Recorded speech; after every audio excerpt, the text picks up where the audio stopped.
I yield 3 minutes to the ranking member for his questions. Well, I have really appreciated this discussion. I mean, it's not exactly a coincidence or an accident that some of the most outstanding members who serve in this body are on this panel. So I'm not going to grill anyone really more than anything. I just want to give you an opportunity to address what I thought was one of the really key points in our hearing a couple weeks ago about a commission. Chairman Arrington's predecessor, Chairman Yarmouth, served on one of these commissions, and he read something in his opening statement that I want to quote, and then I simply want to open it up to any one of you to comment on why you think it's either wrong or something's missing, and what you would say in response to it. So, quoting him now, while some of the other members of that committee might take issue with my evaluation, I believe the process illuminated one fairly obvious but unavoidable truth. The problem is not the process, it's the people. In other words, if members of Congress are not willing to muster the determination and courage to take on our fiscal challenges, even the best ideas will never be implemented. So I would just open it up if anyone wanted to, to Mr. Hizanga and then Mr. Peters. I'll go real quickly because I know this has been asserted that somehow we're, quote, new to this issue. This has been going on, and I quickly tried to get this sorted in my head, and I ended up going down a little bit of a rabbit trail. I mean, it goes back to the 1930s where there was proposals along with constraining spending. For me personally, I got here in 2011, right after the 2010 election. I was one of the members of the founding members of the Balanced Budget Amendment Caucus that we put together, and part of that was to push through what had been in 1995 a very consequential vote on a balanced budget amendment to the U.S. Constitution. It failed in 2011 when we even had David Dreyer on the Republican side, Steny Hoyer on the Democrat side, people who were here in 1995 who voted for it then and voted against it in 2011. But it also goes back to 1982. It goes back to 1985, Graham-Rugman-Hollins Act. So there's been a pattern of this. I think that the unfortunate element is we have proven that we can get it close oftentimes, but we just can't get it across the finish line in a timely enough manner. And that's why I do think the up or down vote unamendable is helpful on that. I think the problem is that the incentives right now are exactly in the opposite direction. Congress has gotten used to eating cake for breakfast and getting away with it.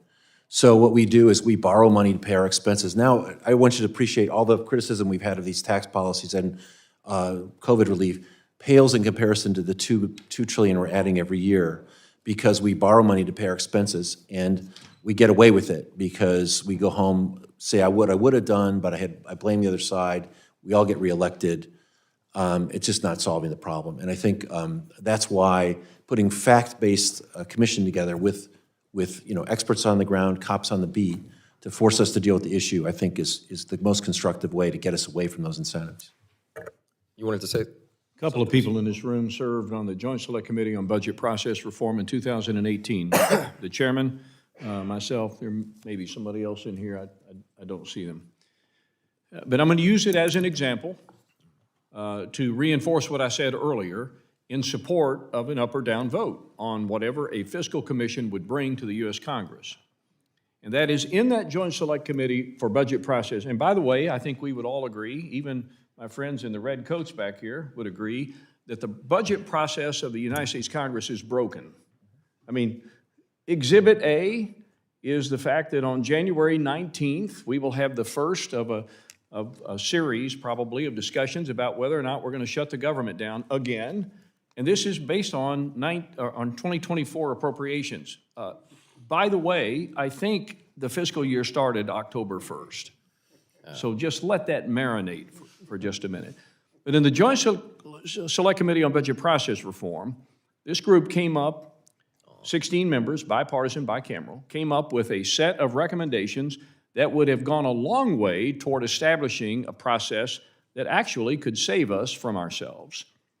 But at the end of the day, when the final vote was taken, because we had to have 5 Republicans and 5 Democrats to vote for it, we had 5 Republicans. But we only had 2 Democrats. And oh, by the way, one of those was Mr. Yarmouth, who has been quoted here at this table today. The other one, Mr. Kilmer.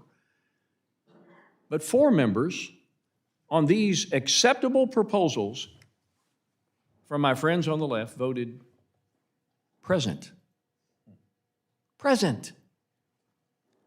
Which I think only illustrates and magnifies the importance of whatever a fiscal commission is able to do, a panel of experts to come back to Congress and say, these are the issues that you have to tackle. These are the options that you have to consider if you're going to fix the problem. Then I think an up or down vote is going to be required, or else it will go the way of a lot of commissions and be put on a shelf somewhere. Thank you. And I know we're a good bit over time for the questions, but I didn't want to cut off any of the answers. I'll just say this before handing it back to the chair. One thing I think we can all agree on a bipartisan basis is with the Social Security Trust Fund expiring or becoming insolvent in about a decade, Medicare trust funds even sooner, we cannot solve these problems and wait until the very last minute, a year beforehand. That would just exacerbate the problem and make all of our options less desirable. So I fully agree with the impetus that we address these challenges now. And with that, I'll yield back.